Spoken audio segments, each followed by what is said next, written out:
Good evening. I'm Mary France of the League of Women Voters in Chelmsford, and we'd like to invite and welcome everybody who's here tonight in the room. It's a great crowd, and anybody who's watching on TV. Before we get started with the candidates tonight, just a couple little public service announcements. Anybody who's interested in finding out more about the League, we have some brochures up here on the table, and we have a sign-up sheet if you'd like more information. So we'd love to expand our membership and encourage you to find out about it.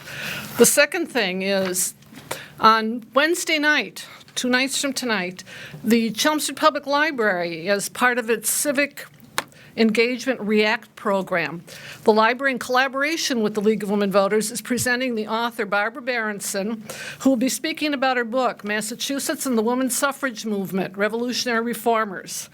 And her book tells the story of the national suffrage movement, and in particular gives Massachusetts suffragettes the attention they deserve. And as I've been reading this book, Massachusetts had a big role in the women's suffrage movement, so we'll be interested to hear more about that. She will speak about her book, and we will also have a brief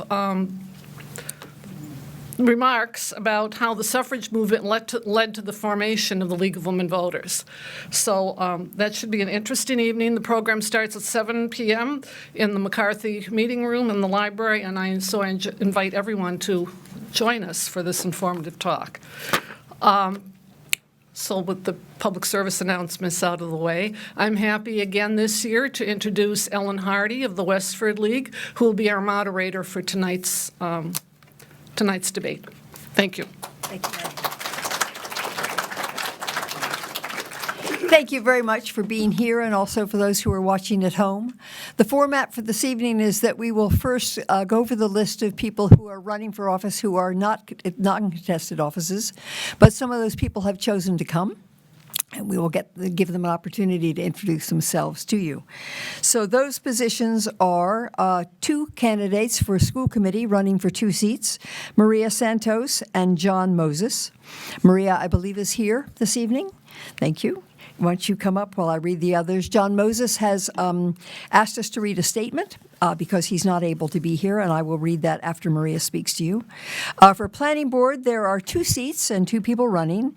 Henry Parlee is the incumbent, and he is running for re-election, and Michael Walsh is also running for the Planning Board for a 3-year term. For the Housing Authority, there's a 3-year term, 1 person running, unopposed, Frederick Ramser, and I hope I'm somewhat close to the pronunciation of his last name. I apologize if I'm not. For the Cemetery Commissioner, which is a 3-year term, the incumbent Gerald Hardy is running for re-election. For the trustees of the Public Library, there are 2 seats for this 3-year term, and the 2 candidates are the incumbent Jillian Kenny, and also Katie Wood Van Dyne is running. So those are all unopposed. But even though she has no competition, Maria Santos has been good enough to come this evening and has some comments for you about why she's choosing to run for school committee. Maria. Thank you. Good evening, everyone. It's interesting to know that I have no competition on the ballot, but there's plenty of competition in life. So I decided to take the opportunity to go ahead and introduce myself to all of you and to the voters who are watching from home, because I think to the general electorate, other than the schools, I'm not really a known name or a known person, so I think it's important that I do this tonight. So I'd like to start by thanking the League for sponsoring this candidates night. This is such an important thing that the League does do, and I wish very much that I was not alone here. So I hope other people will decide to also run in the future. I'd like to become your representative to the Chelmsford School Committee. I'm saying this to you tonight after a lot of thought, after asking my husband and my children, I have 2 daughters, if they would support me. And once they said yes, then I decided that I'd go ahead and ask you for your support. So here I am. Who am I? Well, the name is Maria Santos. I'm a wife and a mother. I've been married to my husband, Julio Silva, for 18 years, and we do have 2 daughters. They're twins, and yes, once you've survived the 3rd year of twins, you can do just about anything, including running for the school committee. And they're today freshmen at Chelmsford High School. I've lived in Chelmsford since 1988, and that's over 30 years, and I can't even believe that. I've always been on Parkhurst Road. My mom is 81 years old, and she lives with us. And my dad did recently pass away. He was a firm believer in education. He even came to this country for that reason and brought us to the United States from Portugal when I was 9 years old. My sister was 7. And I know that he's watching me and saying, go for it. My roots do matter, I think, in what I'm going to ask you to vote me to do. I don't take what we have here in Chelmsford lightly. I don't take it for granted. I think that every single book, computer, teacher, administrator, any resource we have, including our incredible parents and citizens, is very important because collectively we create the system. My family was poor when we were growing up, and my dad knew that there was no way that we were going to make it to the mainland to university, so we came here. And I've been a citizen of the United States since my teenage years, very proud of it. Education for me, personally, was both private and public schools. I learned English through the Lowell school system. Then my dad thought we weren't challenged enough, and he put us in Catholic schools. And I went to Revere College as my undergraduate, and then on from there, I went to Boston College Law School. And after graduating, started practicing here in Chelmsford, and then in 1998, moved to Westford, to Alfred and Santos. Today, I practice exclusively immigration law, dealing both with employers and individuals. Now, when it came to educating my children, Julio and I talked this through, and we decided really, truly, public education was it. And we've been exposed to both systems. And the reason we thought it was that important is because our children have access to so many different courses, so many different curriculum choices that it just boggles my mind. Now, you have to remember I graduated from 31 students in a Catholic school. That was my graduating class. So really, truly, that was important to us. They also have access to incredible things in Chelmsford, like theater, like sports, like so many activities that open up their mind, help them to grow totally as a complete person. What experience do I bring to this position? Well, I've been working with fellow parents on PTO boards in the town ever since my children entered the public school system. So at the PTO in Center School, I was first shadowing the president and then became the president of the PTO in the last 2 years that they were there. So for 3 years, I was very involved there. And then when they moved to McCarthy Middle School, I became first the co-president and then its president for the full 4 years. I'm a member of the PTO at the high school and proud of it. And for the last 5 years, I think it's almost 6 now, I've been the president of the Chelmsford Council of Schools, which brings all the PTOs together. More recently, I had the privilege of being asked to do the ELL Parent Council. And as most of you probably know, English language learners is becoming a larger group in our school community. And the Parent Council needs to be set up by statute. Do you know that we have over 54 languages in our public schools? That's how we're represented here. This is also my 2nd year as a town rep. And for me, being a town rep has really opened my eyes to the whole system and to the kind of allocations of funds that we have to make and the choices that we have to make in the entire town. Of course, as you probably also realize, the school committee deals with a budget of over $60 million each year, and that's quite a big chunk of the pot, right? So I realize we have to make choices. I'd like to see Chelmsford Public Schools continue, and I think they've started in this past year to have good policies in place that truly address the needs of the entire system. I'd like to have administrators who enforce those policies. This means, yes, we supervise the superintendent. That is the duty of the school committee. I realize that. That means that I know I'm going to have to ask questions to make sure that things are being done the way that they should be, and that I can't have the fear of asking the questions, which I assure you I won't. I'd like to see us have good working relationships always with our teaching staff. I think teachers are the key to an excellent school system. And we need to both recruit and retain our teachers. I do not want to see us lose excellent teachers because they tell us they can't afford to buy a house in Chelmsford, or they tell us that, you know, they're going somewhere else because they have more technology and this is the way they're teaching now. Those are the kinds of things we really need to take to heart and make sure that we continue to have excellence in our teaching staff. We have both new teachers and teachers who have been here for many years, and they're all important. We need to make sure we continue down a good route with them. I'd like to also ensure that all students have good access, and that for me means special ed students, English language learner students, everyone has a right to a public education, and we know that that's the system we work in. I would truly like to see coming into place a curriculum map that we're all aware of what's happening in the curriculum and who's in charge of what in each department in our system. And I'd like us to be active in advocating for more state money. And I know that Governor Baker has stated this is a top issue for his administration. They've tried it one time in the past. Let's see where it goes, and I'd like to be part of that committee. We are now in a balanced budget situation with the school system. I think there is more fiscal accountability right now.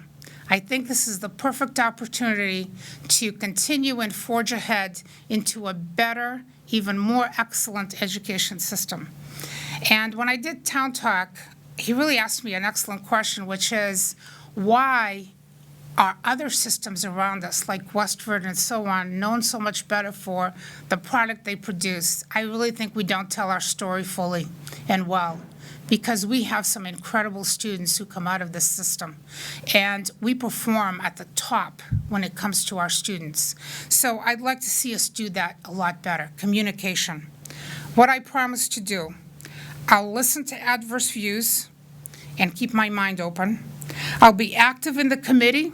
I will remain as informed as I can be on all the issues. I'll keep everyone's interest in mind and the benefit for the student and all students. I ask you for your vote on April 2nd, and I look forward to that day and to serving on the school committee, if you'll so do it. Thank you. Thank you very much. So Maria Santos is one of two people running for two seats on the school committee, and the other is John Moses, who is the incumbent, and I'd like to read a statement that he asked us to read because he's unable to be here tonight. The statement explains why. I would like to extend my greetings and thanks to the League of Women Voters for their invitation to participate in the debate this evening. There is nothing more important in local government than open participation of its residents and for those seeking local office. Tonight is my daughter's 9th birthday, and balancing public office and my children's needs is always a choice I take seriously. I appreciate you allowing me to submit a written statement in lieu of my attendance. Being that it's my daughter's birthday, she is just a few months away from attending 4th grade in the Byam, as well as my son soon will be attending full-day kindergarten, it seems appropriate to recall why I chose to run for re-election to the Chelmsford School Committee. My view was, and still is, that parents with young children deserve representation within the school district. The views and challenges of these parents require a voice in which to relay their concerns directly to the school committee and through them to the superintendent and the school staff. No less important to me in representation of the taxpayers of this community In the past 3 years, we have seen impressive financial stability and a new level of transparency within the budget process. We've negotiated fair contracts that benefit both the taxpayers and our town employees that have built a strong base of trust with both. Over the past 3 years, we've added 22 new classrooms to the elementary schools that was completed on time and under budget. Full-day kindergarten is now a reality in our district. Despite all of this, I have kept and will keep my promise to accept the town-recommended budget and not return to town meeting asking for additional funds. Our district is an amazing story. Underfunded by the state compared to its comparable districts, we have nonetheless persisted and maintained top performance across the board versus all of them. We have some of the best teachers in the state, with a strong professional staff to oversee the execution of our vision for student achievement. Of all the things we have accomplished, I am most proud of the results we see year in and year out with our student body. Lastly, of utmost importance to me is the application of good governance within our elected framework. Operating within the bounds of our oath of office allows for open debate for all to see, not behind closed doors. Local democracy requires a willingness to disagree in public, to debate, and come to a solution that benefits our district in positive ways. We as a committee take an oath to follow the guidelines set forth in our town charter, and I will continue to take my obligations as an elected official seriously and without apology. I will continue to take my duties to heart. Good budgetary oversight, managing the superintendent, and implementing good policy will continue to be cornerstones of my next 3 years in office. Again, I appreciate your time to listen to my statement. My service has not been perfect, but I will always strive to become better in the role in which I am elected. Respectfully, John Moses, candidate for re-election, Chelmsford School Committee. So just a reminder that the other offices that are not, there are no contests this year, are the Planning Board, the Housing Authority, the Cemetery Commission, and the trustees of the Public Library. However, there are contested seats for the Planning Board Associate Member, for the Board of Health, and for the Board of Selectmen. We have 2 candidates running for 1 seat as the Associate Member of your Planning Board, so I would ask Maura Snow and Henry Hewell to please come forward. And let me tell you what the format will be for this evening. Each person will have an opportunity to give, we have questions that the League of Women Voters have written, the board. Maybe you have a steering committee, as we do in Westford League. And we invite you who are here this evening to please write down your questions. There are volunteers from the League standing there with pens and paper, and then those can come forward too. The 2 candidates will have 90 seconds to respond. They will also be given an opportunity for a 2-minute closing statement. And we will have an opportunity for them to ask a question of their opponent if they so choose and if time allows. And I think that probably will happen. So good evening to both of you. Thank you for being here. From the League, let me ask a question because I don't have any yet from both of you. I don't have that you were offered an opportunity for an opening statement. Were you told that you would be able to do that or just the closing? Opening too? I didn't get any information. You got no information. I have an opening. Yeah, I have kind of an opening. You have a closing? with Well, qualification. we have the time, and I think it's good for you to have an opportunity to introduce yourself to the voters before anything else. So let us just go from my end to your end. If you would kindly be good enough to start and introduce yourself to the voters, Henry, and let them know why you're running. Thank you. Thank you. Good evening. My name's Henry Hool. Most of the people in town refer to me as Hank. I'd like to thank the League of Women Voters for having this debate. And I'm seeking to return to the seat as an associate member of the Planning Board. And this position is kind of like a training position. And I was appointed in July, and I get everybody on the Board of Selectmen unanimously selected me as an associate. The planning board did, and so I became an associate member to fill a vacancy. My goal for running is to continue this learning process and become an effective full-time member in the future, and try to produce the best developments possible. A little bit about me is I've been a resident in Chelmsford for 50 years. I've been married 43 years to my lovely wife, Karen, and I have 2 grown sons who went through the school system. I've been a town meeting rep for 15 years. I served on the DPW Fire Department Location Study Committee. I have coached youth basketball and Little League throughout the years.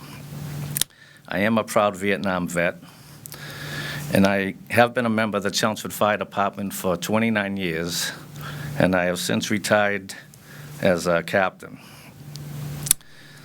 The reason I think I'm qualified is for the past 33 years, I've owned a commercial property contracting company, which we did retrofitting. I've dealt with developers. I dealt with town departments.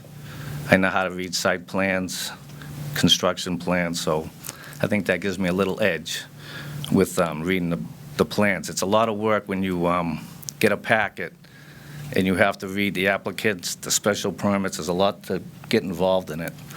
But I think I'm qualified to do that, and I hope to get a vote tonight, April 2nd. So that's my intro. And the second candidate running for the associate position on the planning board is Maura Snow. Maura, would you let us know who you are and why you're running? Thank you. Thank you. Good evening. And thank you to the League of Women Voters. Thank you, Chelmsford Telemedia and the Police Department for the space.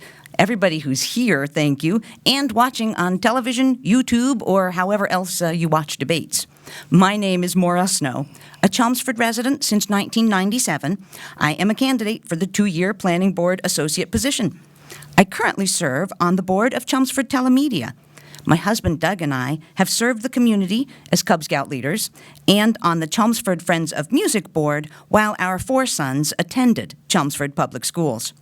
Professionally, I am a human resources consultant to the biotechnology industry. I hold a master's degree in public administration. Have you ever driven through Chelmsford and noticed buildings that hadn't been there before and thought, hey, what's going on? That would be me.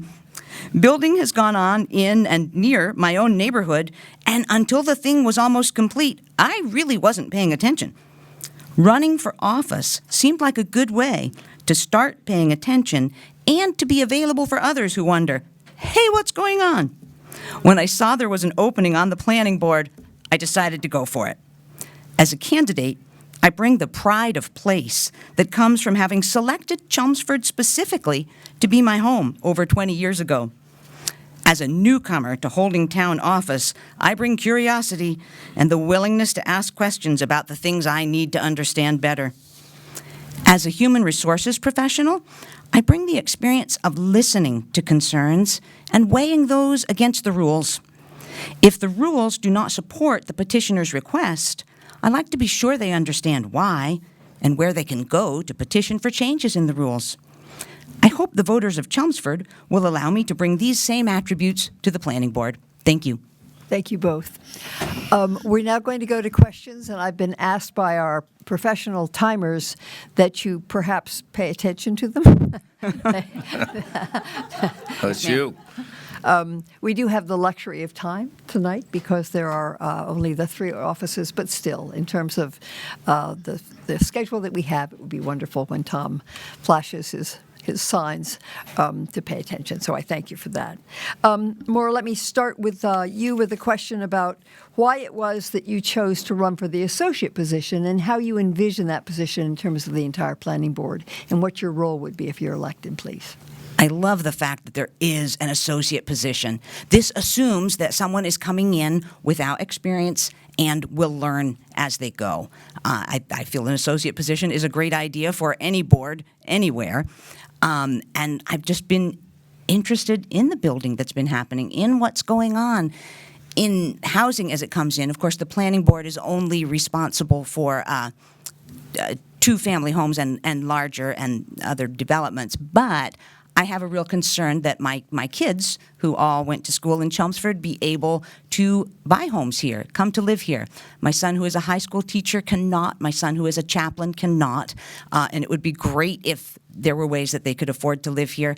And I'd like to be a part of what's going on. I want to have my voice in the conversation as soon as I've got myself up to speed on the 515 pages of the town's planning documents, the 2010 master plan.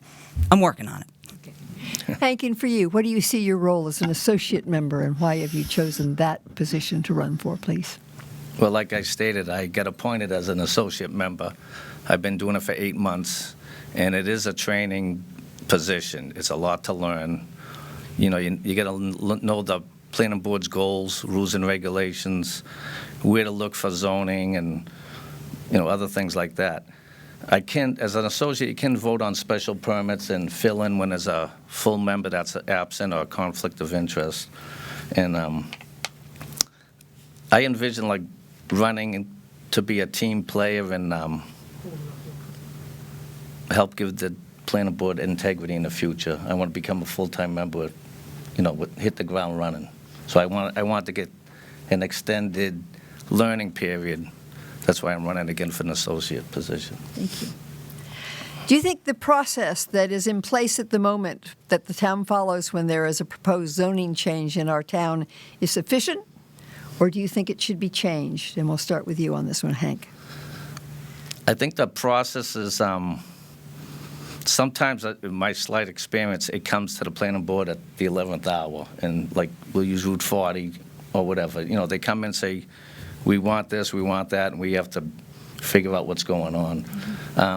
I like to see them reflect with the master plan and go by that, because the master plan is a wealth of information. They did a great job.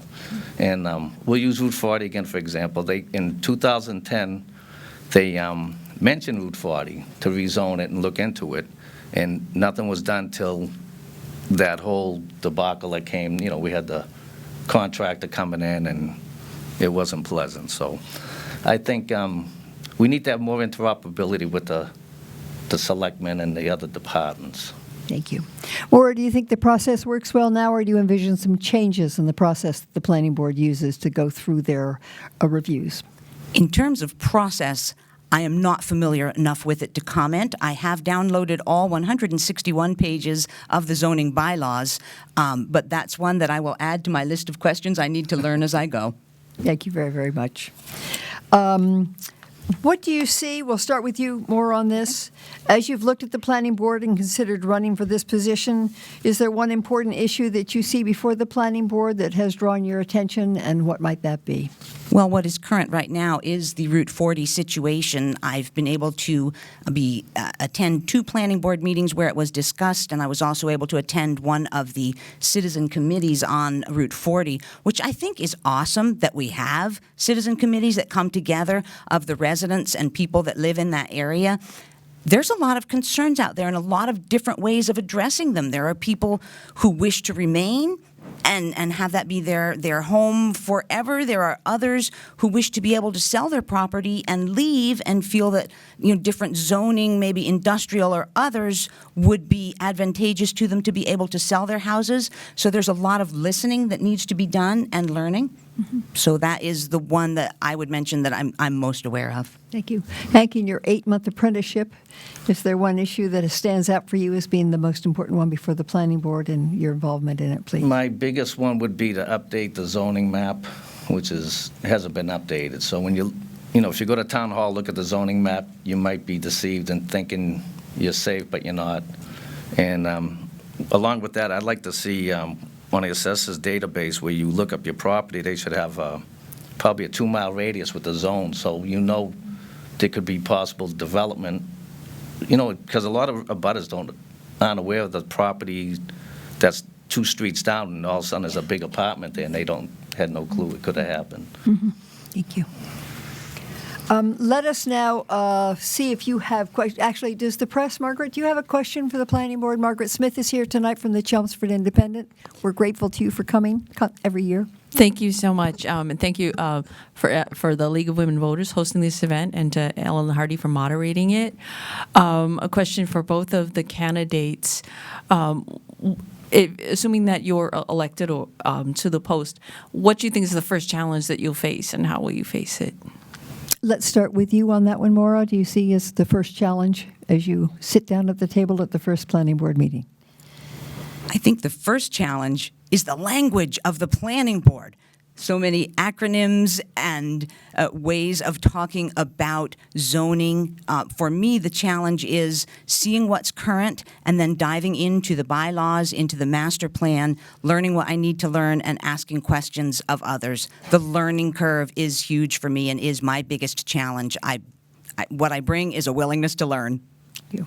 Hank, what do you see as the challenge if you were elected to? I agree with Mara. Like, I'll be taking numerous notes, not knowing what the planning board are talking about. I'm sitting there going like, all right, I got to look up this, I got to look up that when I get home. And so that's a challenge. I'm trying to be a team player, and you got to learn the dynamics of the board, and interacting with different town departments, Board of Health with the chicken thing. And, so you get there's a lot to learn, put it that way. And I agree with Mara, though. That's what I find as a challenge still after 8 months. Hank, do you have a question that you would like to ask of Maura about her candidacy? And that's not required, but if you had one, this would be a good. I don't have a question, but I applaud her for throwing her hat in the ring.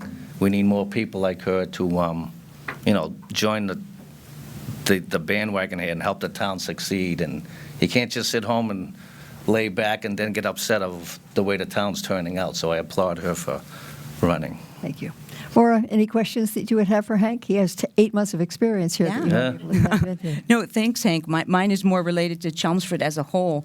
In all the time that you've lived here, what do you think is the biggest change, the most impactful change in Chelmsford, and how has it impacted you? The biggest change that impacted me, I really don't like high-density projects. I like redevelopment and things like that. The one that hits home is Turnpike Road. And I don't want to insult anybody, but when they did the overlay, I live right down the street there, and I think the setback should have been more than 50 feet, because now we're encroaching on the neighbors opposite of Turnpike Road. And so, I mean, I'm all for, low-income housing. I'm all for senior citizen complexes, have like a single-family houses and assisted living and all that in one complex, but I don't like the idea of having a 2-acre, 3-acre lot and put 16 houses on it. So I don't like the high density. Thank you. Thanks. Are there any other questions from the voters who are here? If not, I will ask each of you for your closing statements, if you have one. If not, we can just move on. Maura, since Hank got to introduce himself first, you can give your closing comments about your run for planning board. All right. As you've probably noticed, I would definitely be the new kid. I think we've all done something for the first time at some point in our lives. I will go into it with enthusiasm, a desire for learning, the ability to study, the ability to search key words in the master plan and find as much resources as I can, as well as asking good questions everywhere. So I look for your support as I begin my career as an elected official in Chelmsford. Thank you. And Hank, your closing comments to the voters, please. Thank you. Again, I would like to thank the League of Women Voters for having us, and for everyone here and at home watching. If I'm returned to the planning board, I will support plans for open space, sensible development, and to maintain our historic character. I hope you will allow me to continue serving the town and to be a voice for the neighbors and the abutters. Please support our future by voting for me on April 2nd. Thank you. Thank you. Thank you both for running. Thank you. Thank you. So as a reminder, these two candidates are running for one seat, so April 2nd you will choose one of these two. This is one of the contested races. Thank you for being here. You may take your placards with you, I guess, and Yeah. take them home for note paper. Put on my desk. Yeah, absolutely. And the next contested race that we will be talking about is the Board of Health. There are two candidates. Thank you, Brian. There are two candidates running for one seat, just as we had on the associates. Eric Meikle and Michael Raybeck are both here this evening. Eric, who is on my immediate right, is the incumbent, so he is running for re-election, and Michael is running for that seat as well as a first-timer. We will do the same format. Please be thinking about the questions that you may have for these two gentlemen as they talk about the Board of Health and its role in Chelmsford.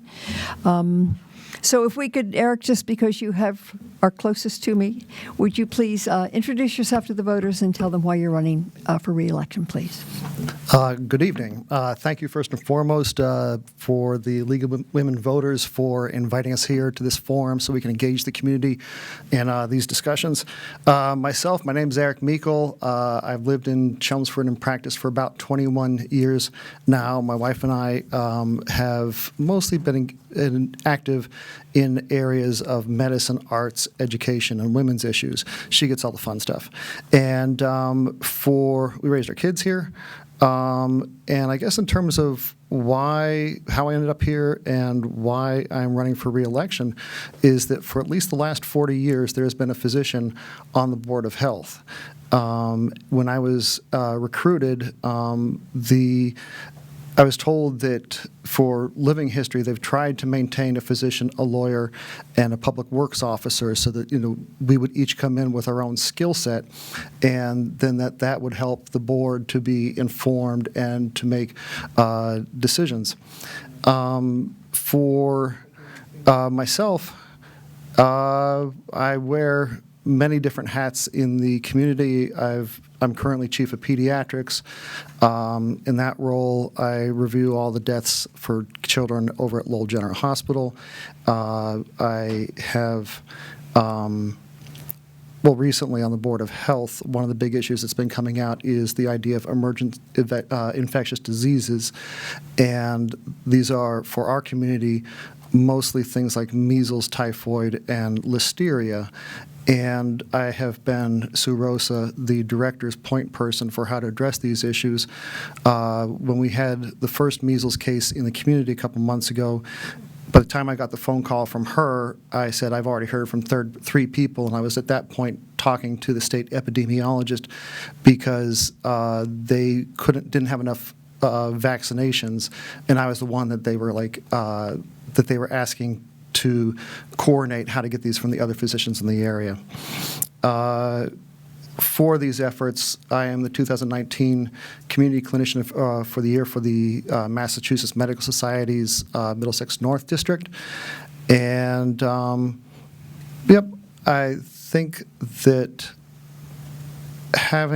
there's a knowledge and a skill set that I bring based on my education and experiences that I think are valuable for the Board of Health.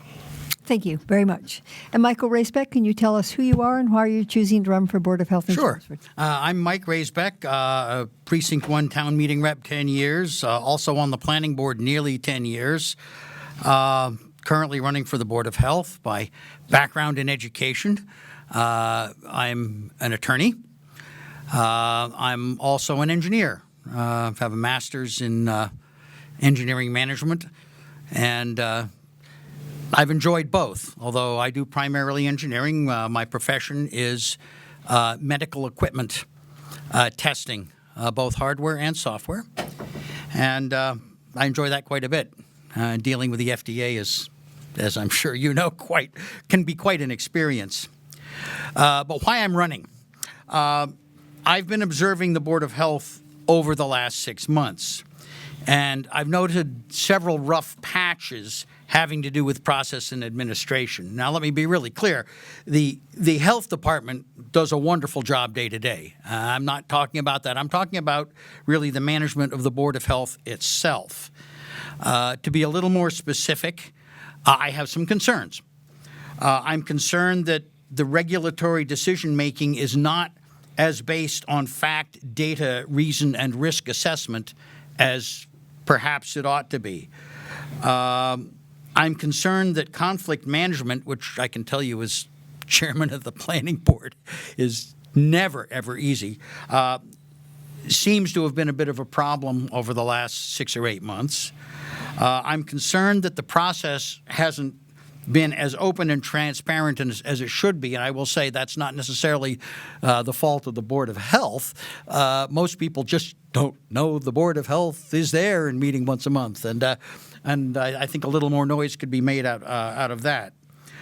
I'm concerned that cooperation with some of the other town boards has not been as good as it could have been, and I say that as the chairman of the planning board. And I'm concerned that the health department doesn't get enough credit for what they do. I mean, we should measure the results, and we should publish them, and we should make a lot of noise about them. They do marvelous work. I have managerial and board and administrative experience to address all of these areas.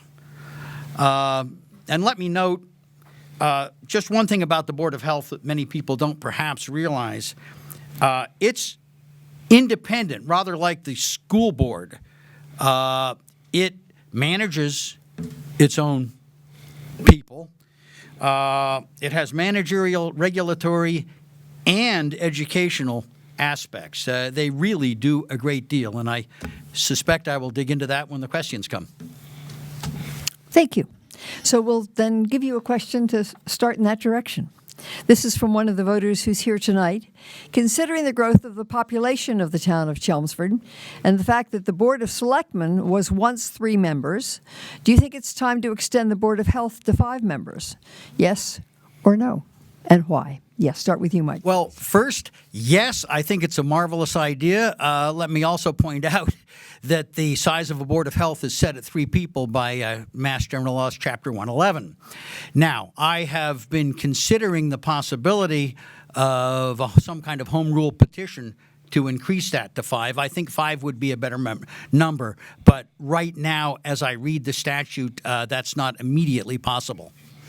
Eric, would you support increasing the Board of Health from 3 to 5 members? Well, I agree that the idea that the Massachusetts general law says that we are capped at 3 people, the one thing it would do, we have a problem that at any given point, I cannot pick up the phone and talk to any of the board members about board issues because if you do, then you're in violation of open meeting law. A phone call, an email is construed as a meeting of the Board of Health because we meet a quorum. So we are constrained in that. It made it a little bit cumbersome with the chicken regulations this last year.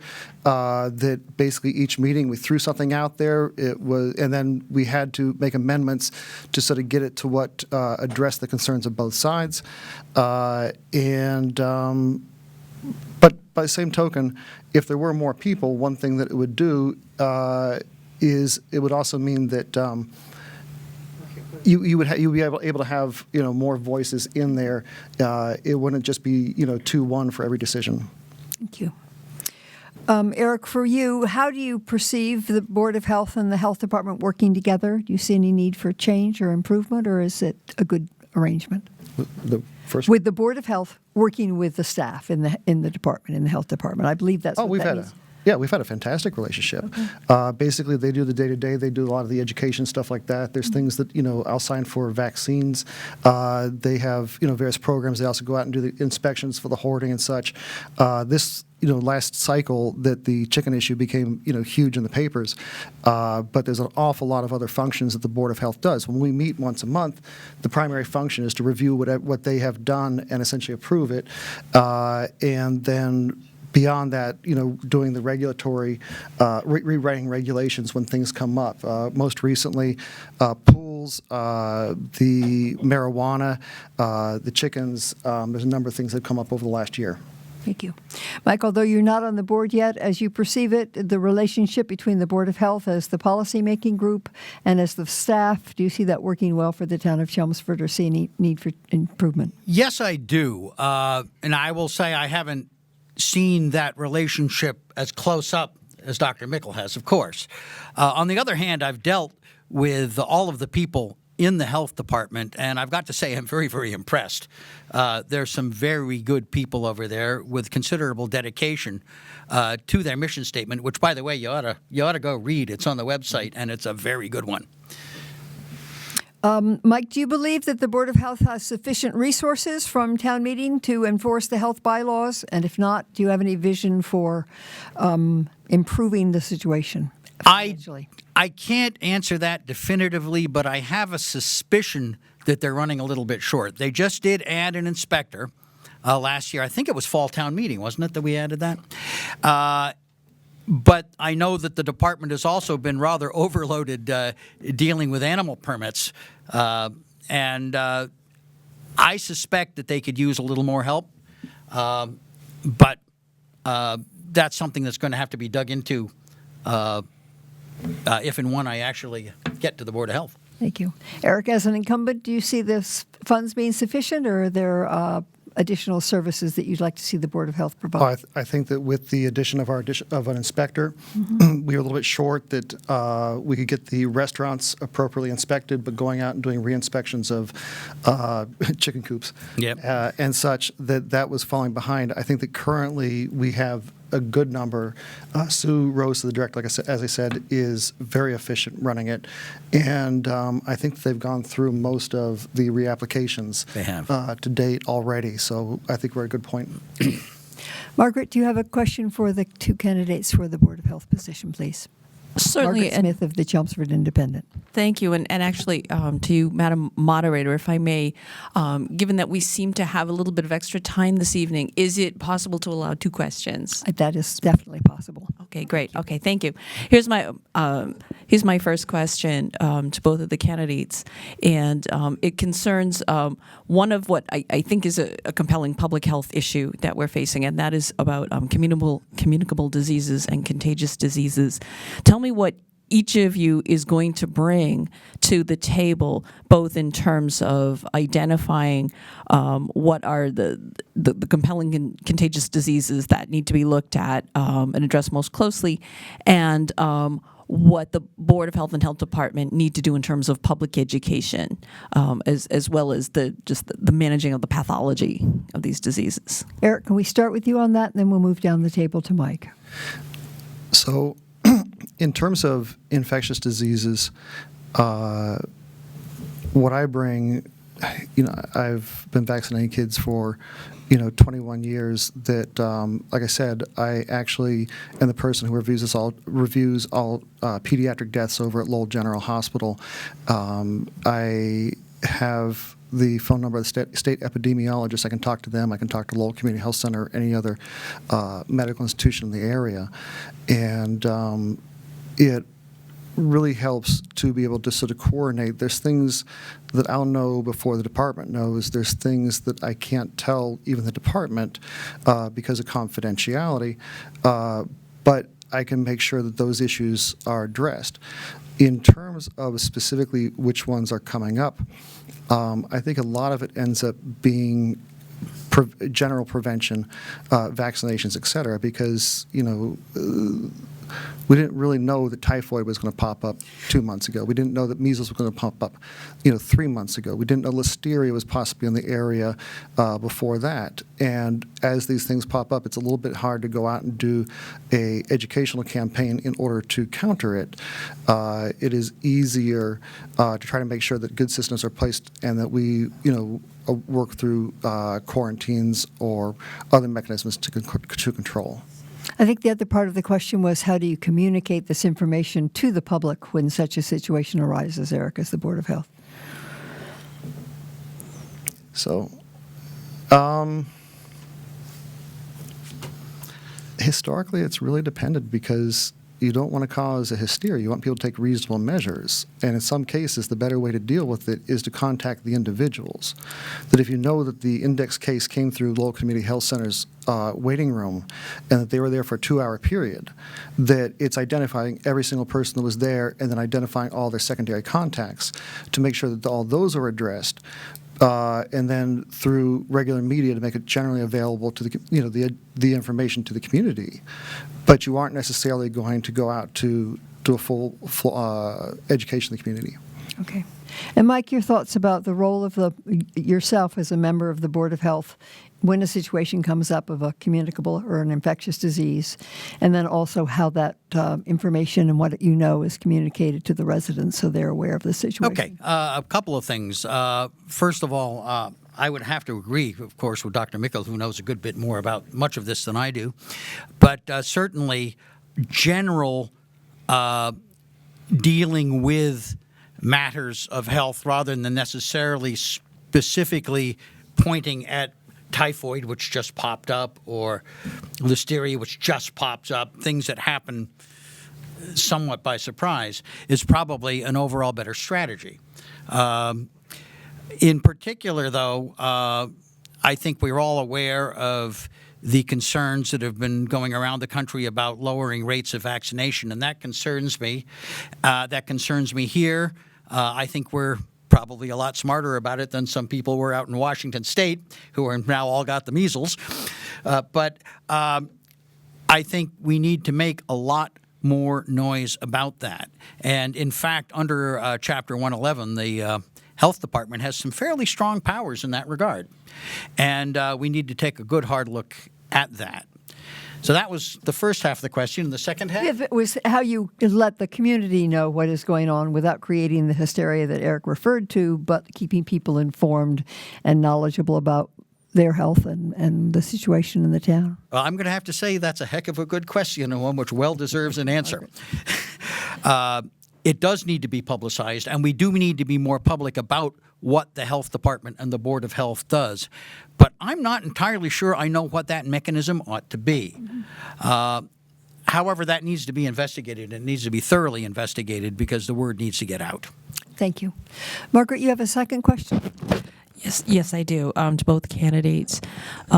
In recent years, and I think we can all agree, the increasing trend is looking at the opioid crisis as both a public health as well as a public safety issue. And first of all, to each candidate, your thoughts about how the Board of Health and the Health Department together are working with the schools, law enforcement, and the efficacy of that effort.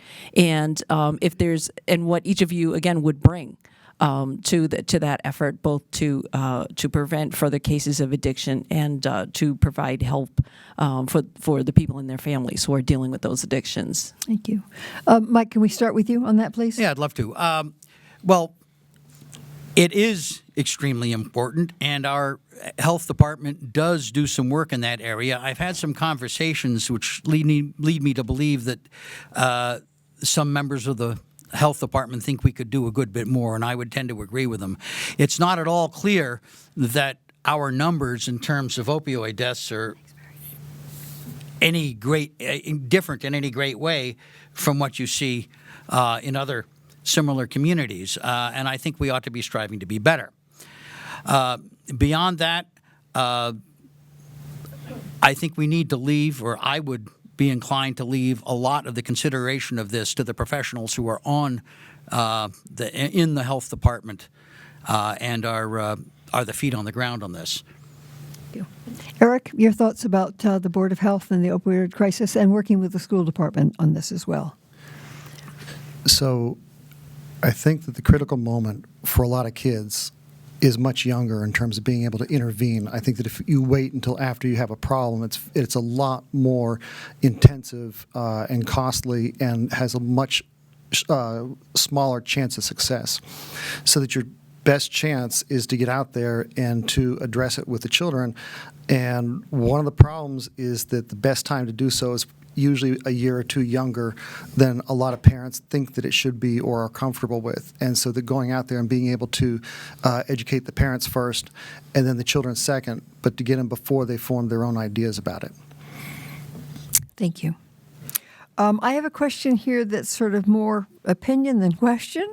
So let me see if I can turn it into a question. Apparently, and I'm going to need some help on this, is it true that the Board of Health recently created some small animal controls about excluding control for dogs on properties and streets? Does that sound like something that has happened in Chelmsford? For I would read it. dogs? What led to the creation of a comprehensive Board of Health small animal controls Okay. that specifically excludes controls for dogs as properties and streets? If that's all misinformation, we'll just go right by it if that's not fact. The main thing for small animals was the Thanks. what we're calling the chicken policy. Okay. and then we can Chickens are not on this piece of paper. It's small animals, dogs. Right. So that it was, historically that we allowed the zoning bylaws were what determined you had to have an acre if you were going to have, a cow, a horse, a pig, a chicken, or whatever, and that the planning board no longer writes those regulations. We wrote the regulations. We had two sides. We had not patients. We had electorate that was more concerned about getting more chickens out there, and then others that were concerned because they wanted to have protections. We had an incident where one family had a chicken coop and they had placed it 75 feet from their own window, but 5 feet from their neighbor's bedroom window.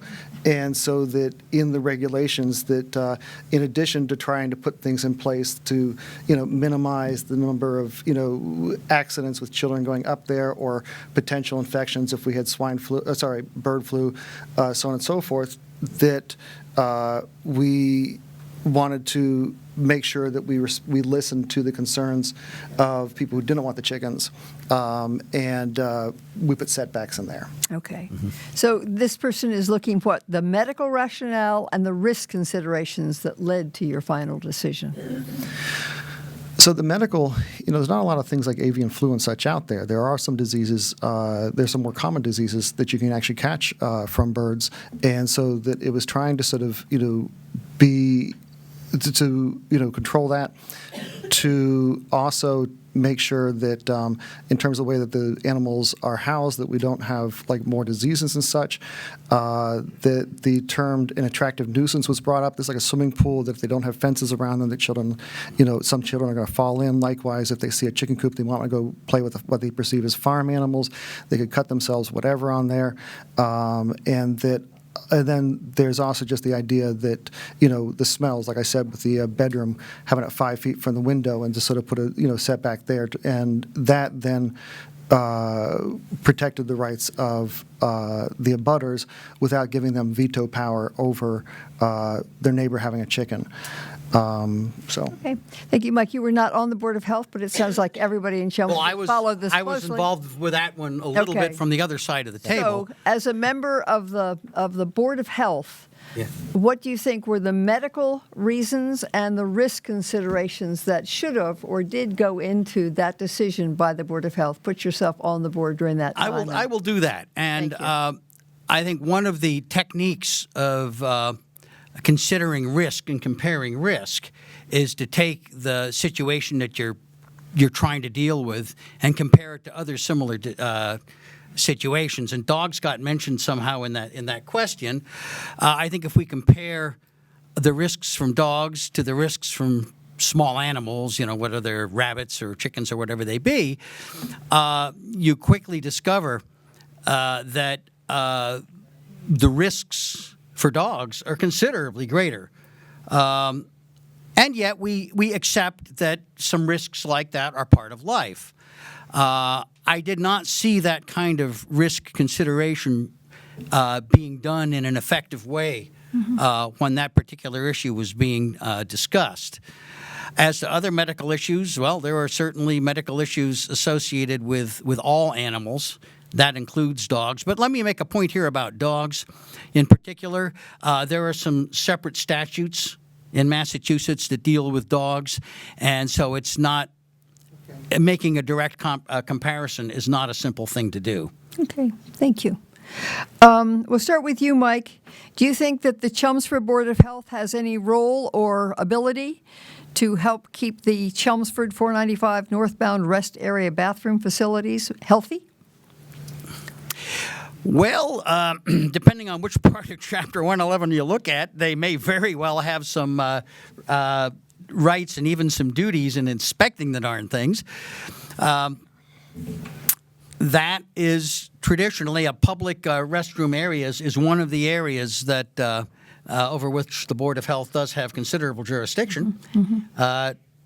I have no idea what they've actually done about that particular rest area, however. So, Eric, do you know if this is a responsibility of the Chelmsford Board of Health, and have they? I have never seen this one come across. Okay, if somebody wants to go out and kill a beaver in this town, that has to go through the Board of Health because of mosquitoes and stuff. There are some like really weird ones that come up there, but I've never seen the restrooms on 495. I assumed that it was carved out for the state to manage those. Okay. Thank you. Well, then that's the answer to that question. We'll start with you, Eric. What do you think the Board of Health's role should be in terms of insect-borne diseases such as Lyme disease and babiosis? The local Board of Health. The first thing is that in terms of vectors, we have a program to go ahead and try to eliminate mosquitoes for anybody who wants to sign up for it in the area. In terms of the tick-borne diseases, there's actually some new ones that are sort of popping up coming over from Scandinavia now. But in terms of a large scale trying to kill off the ticks, no, I don't think it's on that end of it. I think it's more on the identifying, reporting to the state to sort of follow the cases, know where the risks are. Okay. So, Mike, as a member of the Board of Health, do you see the Board of Health having a role in either the control or the question is control? Yes, I do. The Board of Health does have some powers in that space. They have considerable control over insects, and they also have control over pesticides. Considerable role in that. But I just can't resist this absolutely delicious opportunity to point out that one of the favorite foods of chickens is ticks. I'm going to ask you one more of the questions from the. I thought that was guinea hens, but that's okay. Chickens. That too. That's why they like them on Nantucket Island. I'm going to ask you one more of the league questions, give you an opportunity to ask a question of each other, and then we'll go to the closing statements. So what kind of additional programs or services, Mike, would you like to see the Chelmsford Board of Health offer? Well, one area that I think a lot of work can be done in is measurements. And, it's nice to have a good department that's going in the right direction, but so much data is collected on medical issues. As a matter of fact, if you look at the role of a planning board in terms of square inches of text, probably 2/3 of the rules have to do with the information that they collect. We have a lot of information about health, about the vectors, about who's got what disease when, who's gone home from school when. We should be able to boil that into a metric by which we can compare ourselves with other towns. I mean, the obvious purpose of a Board of Health is, at least the Chelmsford Board of Health, is to make Chelmsford the healthiest town in the state. And if we measure it, I think we can approach it. Eric, do you see programs that you would like to see the Board of Health doing that are not being done now? Or services, either programs or services? I think we have a very good reputation as, the Department of Health compared to, amongst our neighbors. I think that if I were to look at something to change, the first thing would be to try to clean up our regulations. The reality is that the Board of Health has no variance. We have no ability to bend the rules on anything except for solid waste transfer stations, according to the state. So that we need to sort of make sure that these things are consistent, and that if there's variation, we aren't accused of favoring any one group over another. In jest, I think I'll bring up two solutions to two different problems. One is that we could then have chickens, and we could have a town-wide flock that would run around collecting all the, because I don't know what effective pesticide to use against the ticks. And then the solution for that then, because when I told my parents about the chicken problems years ago, my dad used to raise 200, 250 chickens a year, and they have some very practical solutions. He said the solution to the chickens is coyotes. Yes. So Eric, do you have a question that you'd like to ask of Mike about his candidacy or anything else that is germane to this particular election? I think we've had a good number of questions. Is there I think anything we've you done want to good. say? I have one question I want to ask you, and I bet you're not expecting this one. One of us, I said, Mike. one of us is going to get elected, and I have considerable faith in you as well as in myself. I think either one of us will do a good job for the Board of Health. But if I were to get elected, what do you think I should focus on?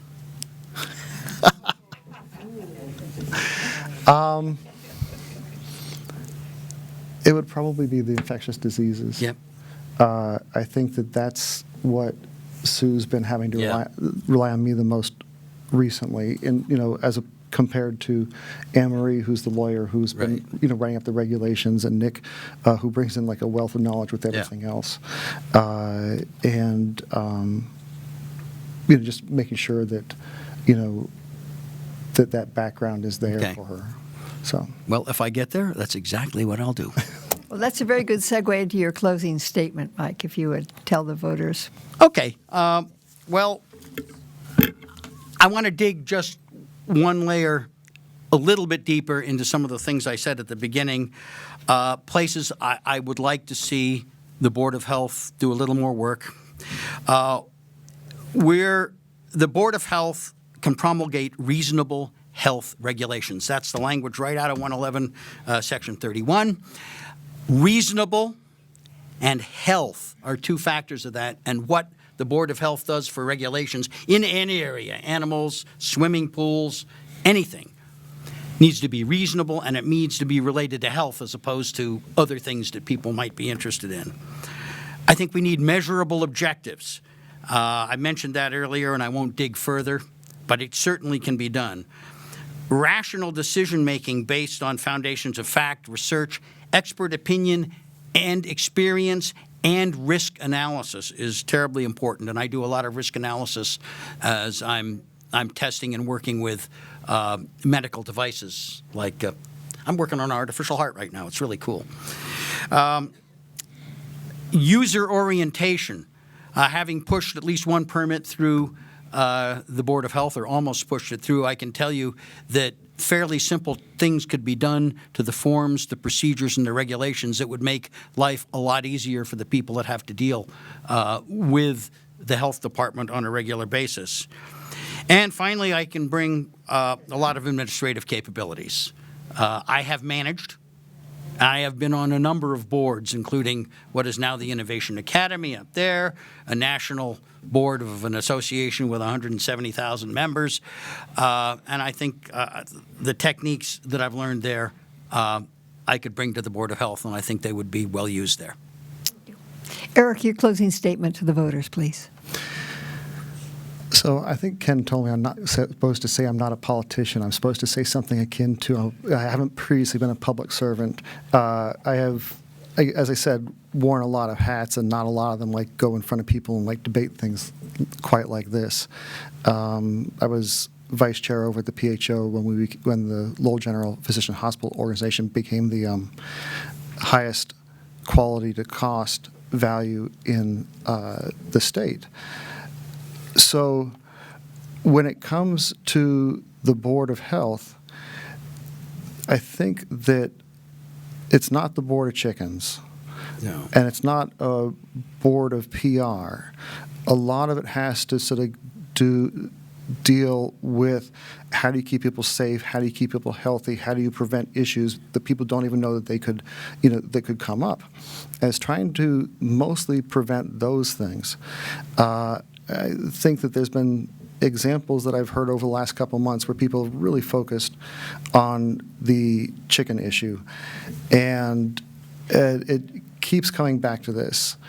But I think that in terms of like the measurable outcomes and such, I think that there are some health concerns, potentially some safety concerns, but there's also one big area that the state tells us that is probably, it often becomes our biggest issue, is the idea of nuisance.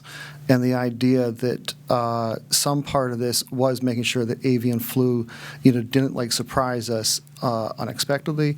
By the same token, it also means that some of it's going to be political to listen to the concerns of the population and trying to incorporate all sides into one regulation. Thank you. Thank you both for running so very much. One of these two people you will be voting for when you go to the polls on April 2nd. Eric Meikle and Mike Reisbeck are both running for the one seat for the Board of Selectmen. Thank you both very much for being here. Good show. Board of Health. Board of Selectmen is next. Should we get some cookies? We now have 3 candidates who are running for 2 seats for the Board of Selectmen. If those 3 people would come up, please, so they can introduce themselves to you. Pat Wojcik, who is the incumbent. Glenn, is it pronounced Cool or Cole, Glenn? Cole. Thank you very much. Glenn Cole, Kohl, and Virginia Crocker Timmons.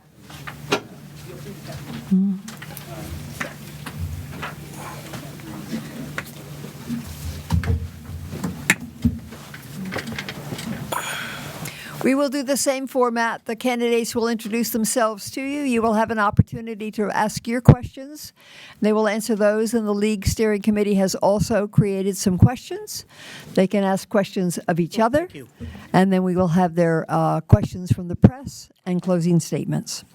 So with that, since you are on my immediate right, Glenn, if you would not mind opening the evening and introducing yourself to the voters. Thank you very much. My name is Glenn Cole, and I'm running for a selectman's seat, a lifelong resident of the town of Chelmsford, married to my wife, Carla. We have 2 children that grew up in Chelmsford, went to all the Chelmsford schools, and they've both moved on to run successful lives for themselves. The reason I'm running for selectman, I think I can bring a little bit of change to it. It seems the board has got a little stale over the years, and I'd just like to bring a little bit of change, a little bit of common sense and common knowledge to the board, and that's my reasons. Wonderful. Thank you. Virginia, would you let us know who you are and why you've chosen to run for Board of Selectmen in Chelmsford? Sure. My name's Virginia Crocker Timmons. My husband and I moved to this area in 1995, and we spent 2 years deciding where we wanted to live, and we ultimately settled in Chelmsford about 22 years ago. And I currently live with my husband, Mark, my son, Josh, who is a sophomore at Chelmsford High School, and my mother, Ruth. Giving back is really in my DNA. My current volunteer activities include serving on the boards of directors for the Lowell Humane Society, the Lowell Transitional Living Center, and the Association of Chelmsford A Cappella. And I also work with youth in my church to help with service projects. In terms of my qualifications, I have a background of 32 years in broad-based leadership. My education is in engineering. I spent a lot of time in new business development and strategic initiatives, as well as in middle management and senior management positions. And I currently work as an executive coach with both large and small organizations. I recently have been participating in the Route 40 Study Committee, and as I got involved with that, where we started looking not only at our immediate neighborhood, but the community across the town and what would be best for that area in the big picture, it revitalized an interest that I had had in public service that had its roots back in my defense industry career. And when I looked at my background and my passion for helping the residents, I felt that the Board of Selectmen was a good match, and I wanted to run to help serve the community in a broader capacity. Thank you. Thank you. And Pat Wojcik, who is currently a member of the Board of Selectmen, is running for re-election. Pat, let us know who you are and why you would like to serve again. Thanks, Ellen. My name is Pat Wojcik. I grew up in Chelmsford, graduated from Chelmsford High School. I think I received an excellent education through the Chelmsford school system. From there, I went to UMass Amherst, where I received a degree in economics. While I was at UMass Amherst, I participated in the ROTC program. So when I graduated from college, I was I went into the Air Force, served my time in the Air Force, and I served in Mississippi and Oklahoma while I was in the Air Force. Two exciting places to be if you haven't ever visited. When I came back, I continued to stay informed about what was going on in the town as far as its government and things that were going on in the town. But after a few years, I decided I wanted to be more than just informed. I wanted to become involved. So I first ran for a seat on the Library of Trustees. I served one term there before I ran for a seat on the Board of Selectmen. I've served on the board now for about 10 years. I feel like I'm still an effective member of the board. I feel like there should be at least one or two members that do have some tenure on the board, that it doesn't really get stale. As Glenn said, I don't feel like that I'm stale. I haven't passed my expiration date yet, I don't think. So I'm up here again and hoping that the voters of Chelmsford will see fit to vote for me again for another term. Thank you. Thank you. So the first question was from one of the voters who's here. If I could start with you, Virginia, that would be great. During the recent charter review, the committee was asked to bring forward a change from in the charter that would allow us a simple majority of 3-2 rather than the current supermajority of 4-1 to remove the town manager. Do you support this change in the town charter? And if so, why? And if you don't, why is that? I would support considering it. I understand that the supermajority is in place because we don't want it to be too easy to oust the town manager, and we don't want like one election cycle to be able to do that. The flip side of that is if you hypothetically had a situation where you had a town manager who was corrupt and she was in collusion with two board members, you wouldn't be able to address that. So I can see both sides of that. I do think that something like that, the next time it comes up, it may be something that we should put forward to our town meeting reps for an advisory vote. Thank you. Pat, your position on whether it should be a supermajority or majority that has the authority to remove the town manager and amending the charter accordingly? I support the way the charter is written right now, where it does require the supermajority. I think it, as Virginia has said, it eliminates the possibility that, well, it doesn't really eliminate it, but it reduces the possibility that in one election cycle you could have two people be elected that would join with one already on the board and remove the town manager for just any reason whatsoever. But it should also be pointed out that there is another part of that part of the charter where it does where you can basically put the manager on notice by a 3-2 vote and have a hearing as far as his competence, his or her competence. So I feel that does serve the issue pretty adequately, that first of all, that you would have some notification that there might be some issue with the town manager. And I would anticipate that whoever the town manager would be that maybe would be under that circumstance would take that information very carefully and consider whether they wanted to remain in that position. And Glenn, your thoughts about a change in the charter to make it a majority rather than a supermajority for the select? I would think the simple majority would be the answer that I would look for. And the reason for that, a lot of times you'll have board members that have been on there for multiple years, and friendships are made. If something needs to change, the friendships don't want to get broken, and it would make it more difficult to eliminate somebody if there was a problem than it would if you had the simple majority. Okay. Thank you. Pat, I'm going to need a little bit of help on yours because I don't know the specifics of this, and it probably would be helpful to the voters if you would elaborate on that as we go into this question. It's what is your view on the recent decision to adopt tax classification in Chelmsford? I presume this means the balance between residential and commercial. Is that what you've just been through? That's correct, yes. Thank you. Maybe you could just explain what it was, what the change was, why you supported one or the other, and then that will allow the other candidates to weigh in on that, please. Okay, well, as far as tax classification, you're probably aware that what was passed last December was the first time in almost 20 years that the town of Chelmsford did not have a single tax rate for residential and business, commercial industrial property. The rate that it differentiated was by 27%, going from a flat rate to additional 27% being placed, a burden being placed on the businesses, I thought was excessive. I did not vote to have that split rate. I still don't support the split rate. I feel like the businesses in town are, wonderful neighbors for us, for the residents of the community, for organizations. I've seen that several businesses have cut back in the amount of help that they've given to sports teams, to other groups that depended on those funds in the past, and now it's being reduced because the businesses feel like they're being unfairly burdened. Not only did they have that additional expense this year, everybody probably is aware that the new stormwater regulations and a new stormwater enterprise fund that was established last year has caused all businesses and our residences too to be charged an additional fee for stormwater management going forward. And some businesses, this is quite a significant impact on them.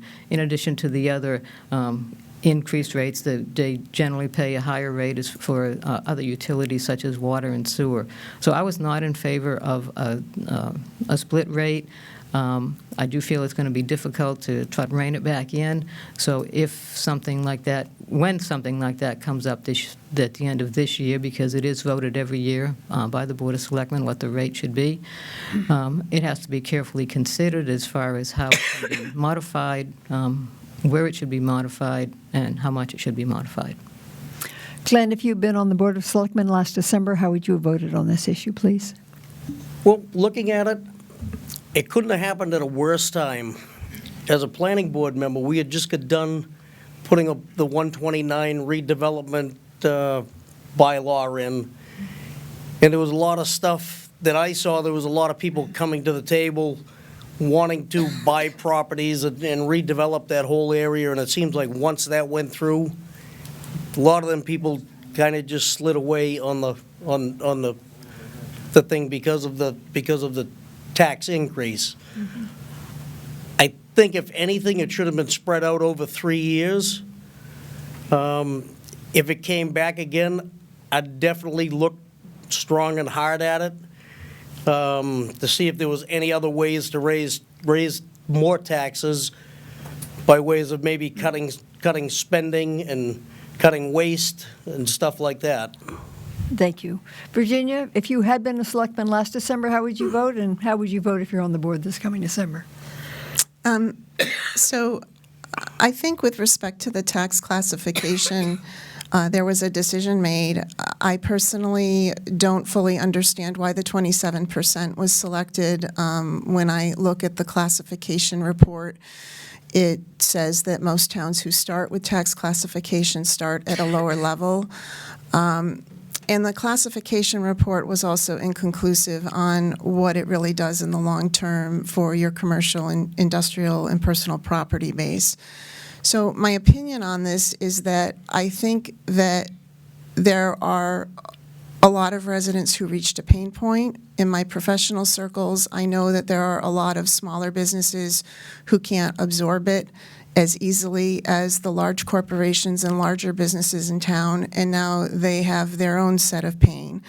And I think we need to let it ride for a year or two and see what it's doing and see what adjustments might be necessary for it. But there really isn't conclusive information out there relative to other towns, and I think we need to see what it's doing in Chelmsford. And I think we need to see what the effects of increased expenses in the form of taxes are on the businesses, and how that affects their assessed values, and how that might, in effect, shift more tax burden back to the residents. And I just don't think we have those answers yet until we see what happens with it. I also feel very strongly that the way that we're going to get more sustainable tax relief for everyone is to work the revenue generation side. whether it's increasing our commercial tax base from the 18% it is now, looking for additional state aid or other means. Thank you. Thank you. Glenn, could you explain to the voters what the status is of the Chelmsford Center Village Master Plan? And as a member of the Board of Selectmen, what role would you play in moving it forward? Well, the Chelmsford Center Master Plan, what did you say what the role is? What your role would be. If Well, you were my- on the Board of Selectmen, do you see that you would have a role in, I guess, implementing it, making it become an Well, of actual? course you would. You'd be working on the day-to-day business of trying to get the things done that needed to get done. The one thing that I would look at that has been, I'll use the word stale again, is the underground electric lines that everybody in the town has been paying for in their electric bill, their phone bill, their cable bill for the past 20 years, and nothing has happened with it. Why hasn't that happened? That'd be one thing that I would look into right off the bat. Thank you. Virginia, as a selectman, what would you see your role be in moving the Chelmsford Center Master Plan forward? Well, first, I'll admit I'm not intimately familiar with the Center Village Master Plan. So one thing I would do is get a little bit more intimate with it and meet with the people who are involved with it.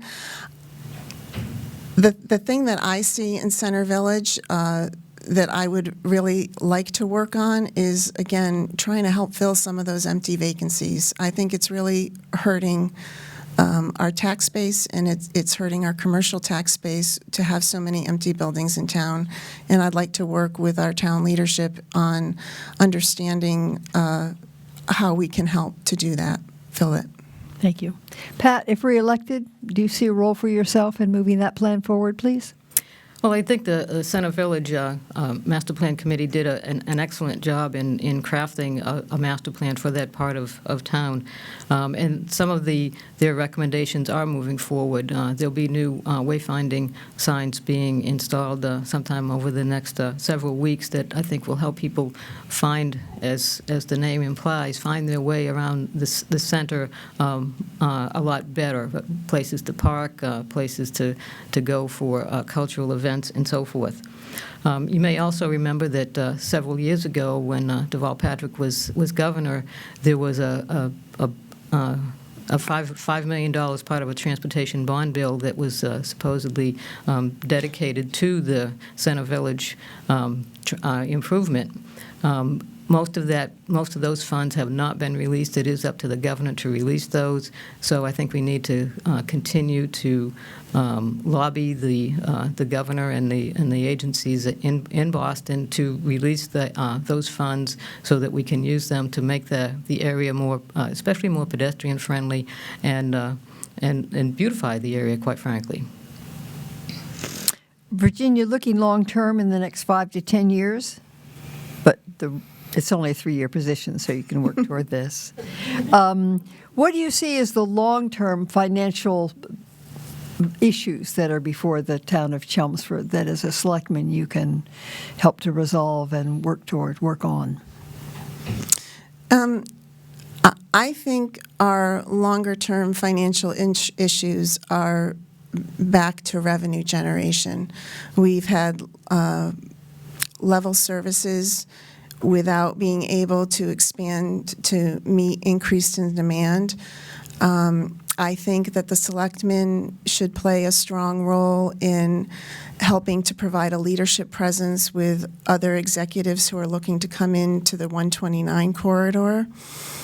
I believe that there's been some good work done to look at increased state funding in the form of grants, and I think we should look at what other sources of state funding we can get. And I think that we should align our objectives and the town manager's objectives with where we want to be from a revenue standpoint. I don't see that in the current town manager's objectives or the selectmen's objectives that were set last year. Thank you. There's nothing about filling 129 there. Okay. Pat, what do you see as the long-term financial challenges for the town, and what role will you play in resolving those?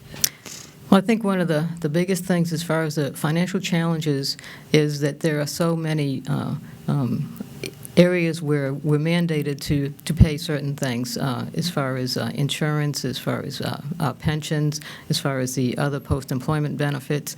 All of those take up so much of the budget without even, looking at so-called discretionary things like such as how many firefighters to have on duty, how many police patrolmen to have on duty. So I think it really is trying to manage those areas of the budget that we have to manage, and working with the state again to come up with a way to fund those in a more fair way than having to rely so much on the property taxes, especially the residential property taxes.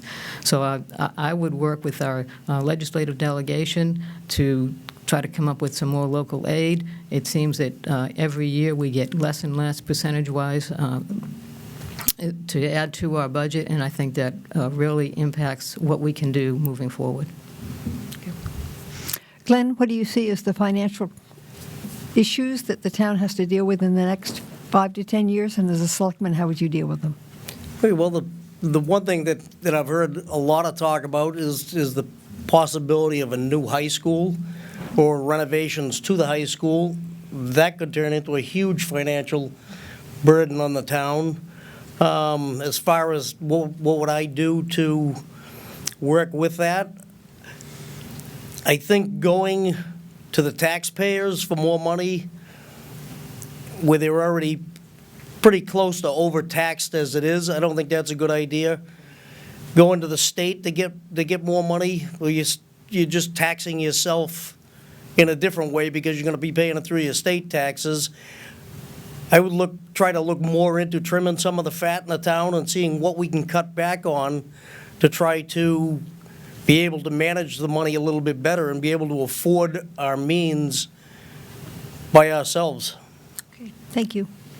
Margaret, do you have questions for the candidates for the Board of Selectmen? Yes, and through you, Madam Moderator, if I could be allowed to ask 2 questions as Yes, you may. before, that would be great. All right.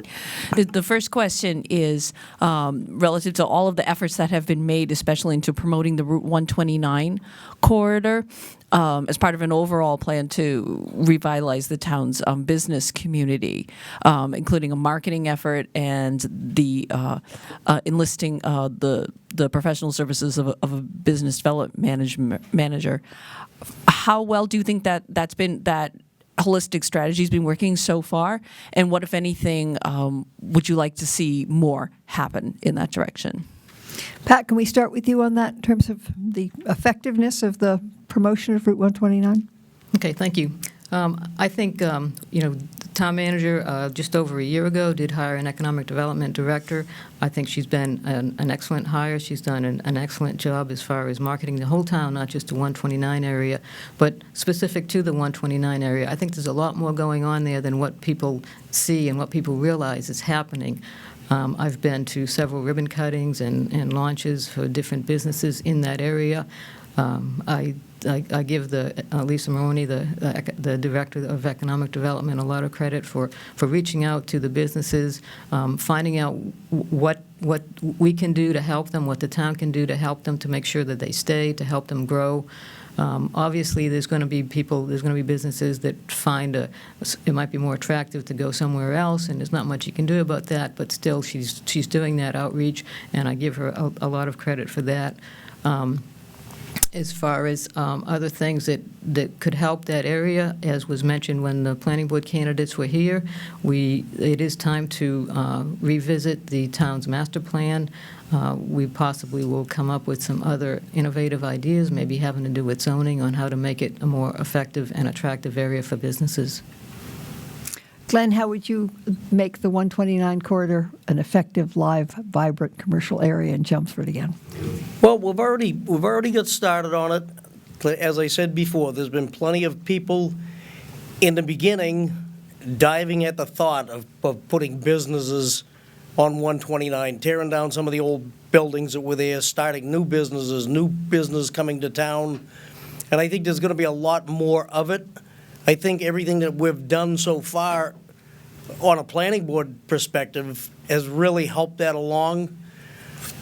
I think the biggest thing we're going to have to do is wait and see what happens with the tax thing, because, as I said before, that seemed to have driven the people back away from it that would seem to be coming towards it.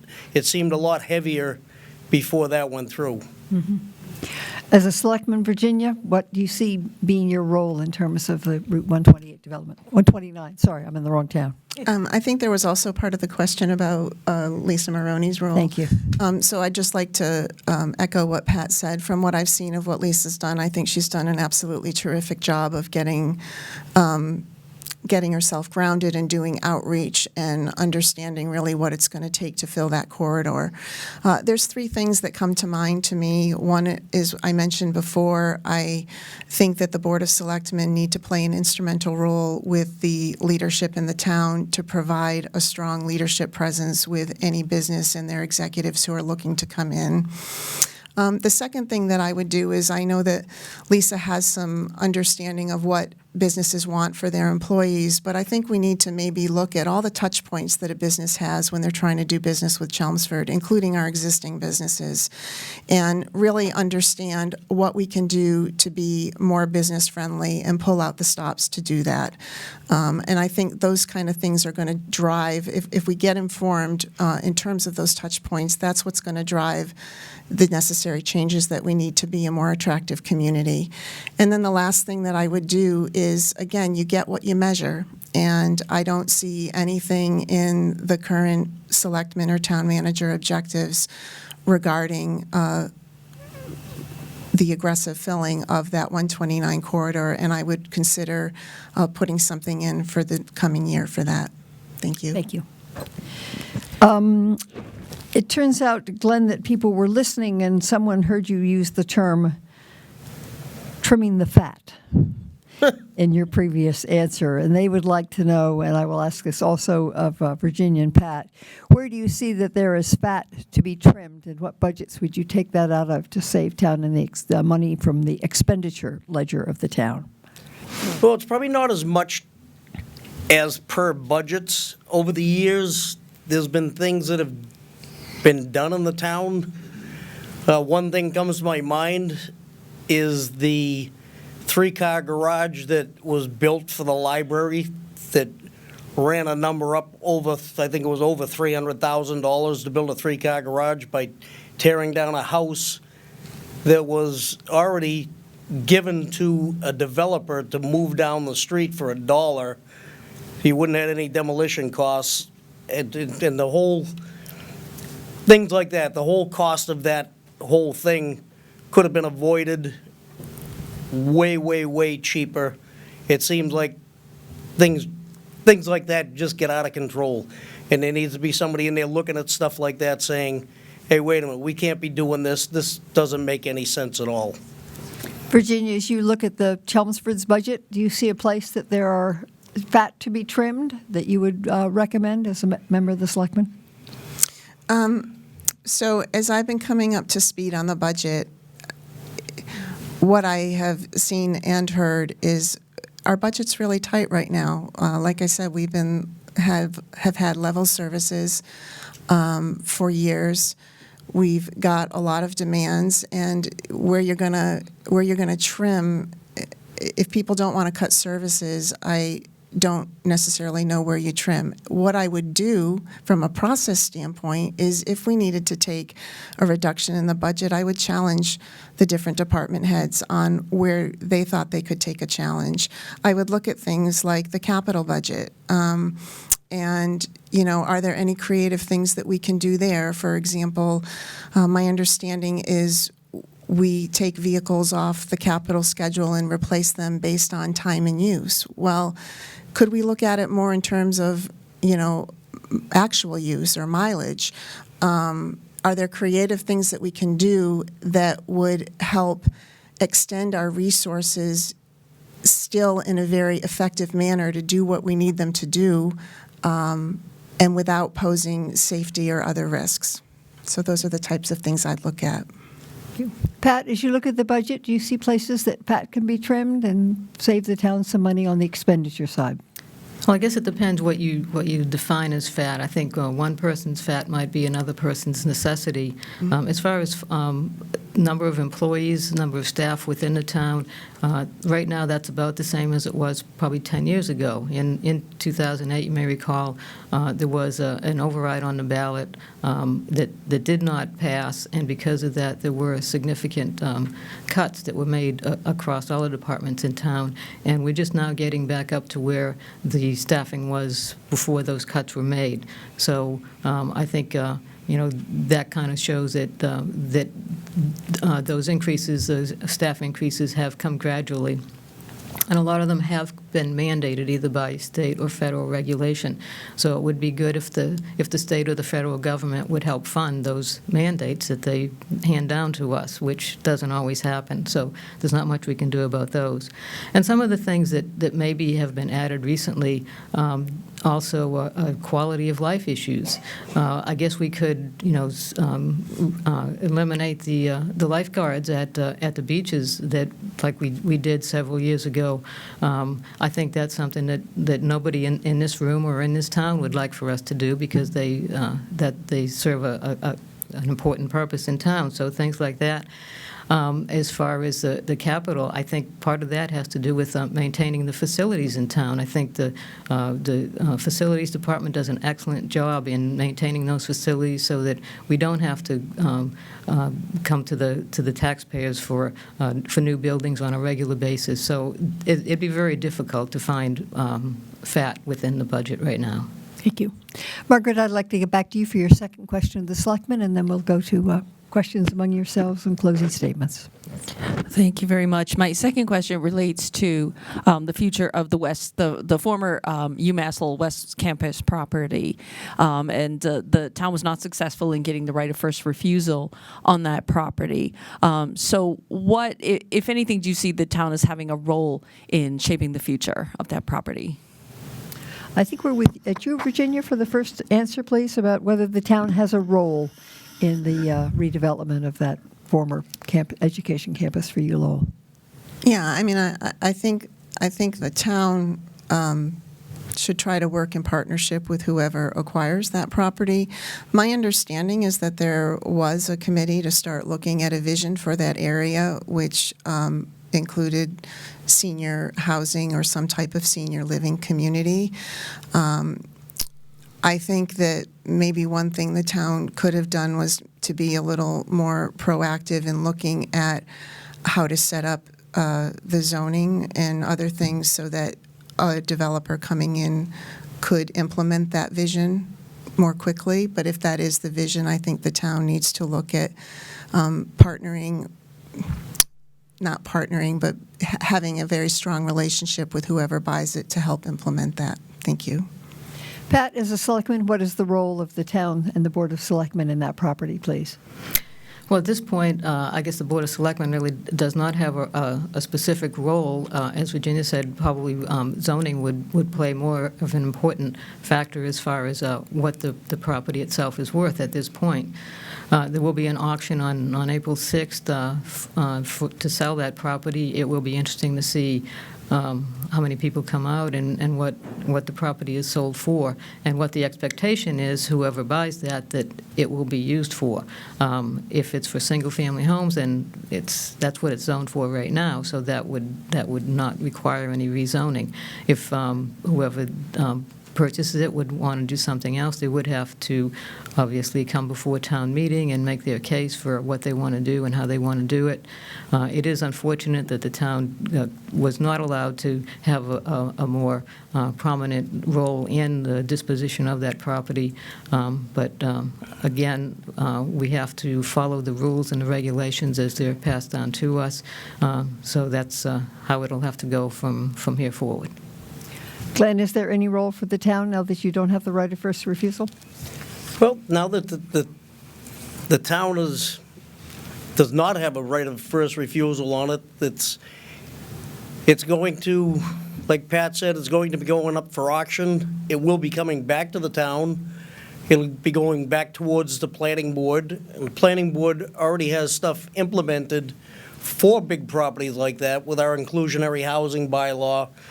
We can mold that into the way that it would benefit the town the most. And maybe there might be something that the town might want to do to maybe include some affordable housing in with it and try to get whoever buys it to partner up a little bit with the town or the Housing Advisory Committee and try to get things working in that direction. Thank you. So now you have an opportunity, if you have a question that you want to ask one of the other candidates, this is the opportunity. Pat, do you have a question that you would like to ask for either Virginia or Glenn? This is an option, not a mandatory, so. Okay, I'll ask Virginia, your first exposure to town municipal committee is the one, the Route 40 committee, and I know you've been coming to a lot of the Board of Selectmen meetings, and you hear at the beginning of the meeting all the list of committee vacancies. There's usually probably 10 to 15 or so, I'd say, on an average weekly update. Do you have any suggestions or ideas on how we can get those vacancies filled, how we can encourage more people to apply for the committees, some of which, aren't the ones that you hear a lot about, maybe that are more obscure, I guess you could say. Do you have any ideas on how to recruit people for those? I would look at how we're communicating and over-communicate. I think that there are a lot of very busy people who maybe don't watch every Board of Selectmen meeting to hear those announcements and don't spend their time surfing the town website to find that particular page of where there's open committees. So if we have open committees that we're trying to fill, I think we need to engage the communications in a different way, whether it's contact sport and face-to-face trying to recruit people, whether it's announcements in the paper, Facebook, the town website, but make it more visible and make it clear why it's a benefit and create that emotion around serving the town. Thank you. Glenn, do you have a question for either Virginia or Pat that you would like to ask? Yeah, I'll ask Pat. If you could change one thing on the Board of Selectmen, Pat, what would it be?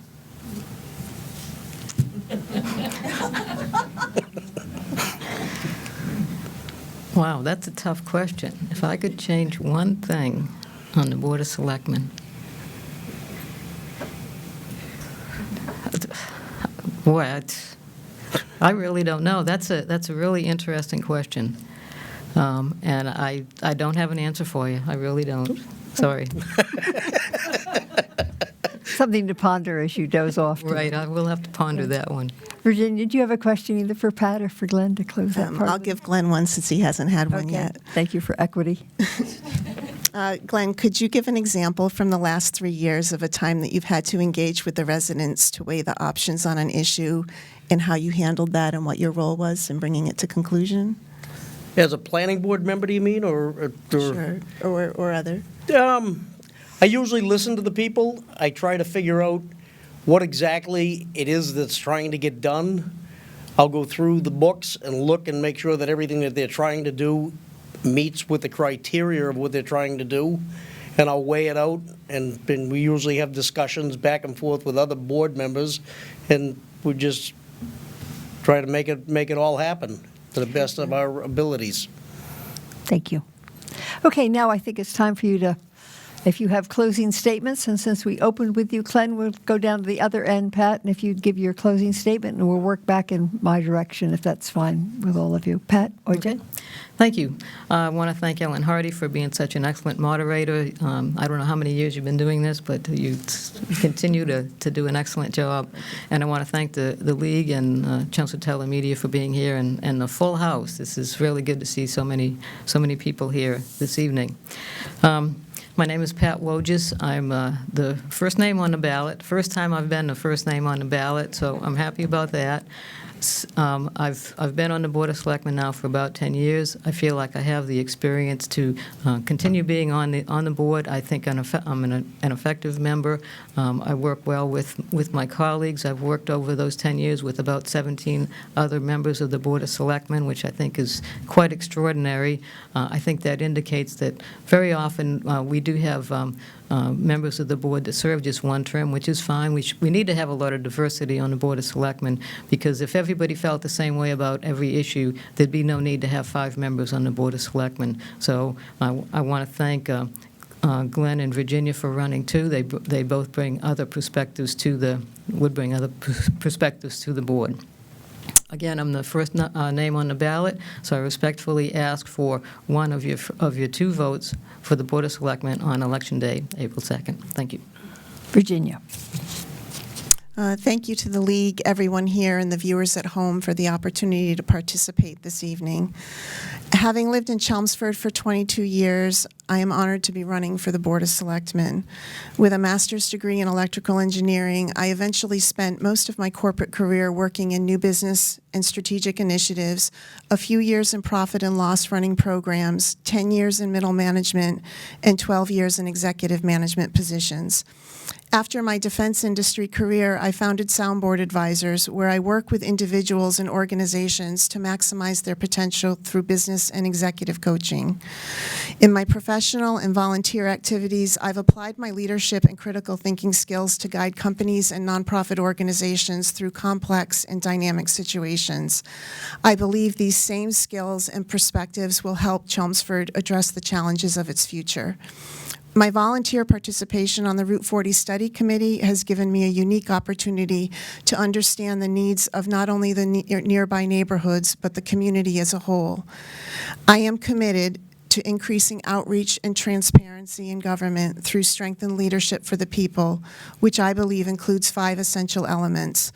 Listening, where we encourage people to be heard and have a voice while valuing diversity in thought. Proactiveness, where we commit to reach out and research how policies and issues impact the community. Advocacy, where we consider different viewpoints with deliberate intentions on bettering the quality of lives of residents of all generations. And transparency, where we are not only open and honest, but ensure that the top-level information is brought forward and that lower-level implications are understood, as well as fiscal responsibility, where we carefully watch expenses, actively participate in revenue generation, and assure the best use of our taxpayer monies. I believe that we must seek to understand the impacts to individual residents and the entire community in an inclusive manner to establish vision, find balance, and achieve better qualities of lives. Thank you for your consideration, and I respectfully ask for one of your 2 votes on April 2nd. Thank you. And Glenn Cole, your All closing right, comment, thank you. please. We're going to keep it short and sweet. My name is Glenn Cole. I'm running for the Chelmsford Board of Selectmen. If you believe in me, I'll be the person that you'll be able to call when you want to get something done, when you need an answer on something.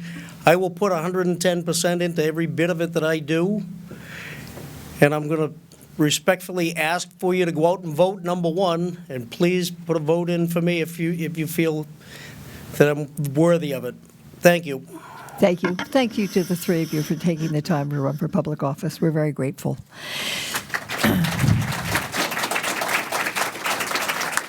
So the election is 2 weeks from tomorrow on the 2nd of April. As always, the polls open at 7 and they close at 8 p.m. All of you vote at the McCarthy Middle School unless you are in precinct 2 or 3, and then please go to the Senior Center over on Groton Road. And the League of Women Voters reminds you that democracy is not a spectator sport. Please be involved in the election. Thank you so much for being here. Good night.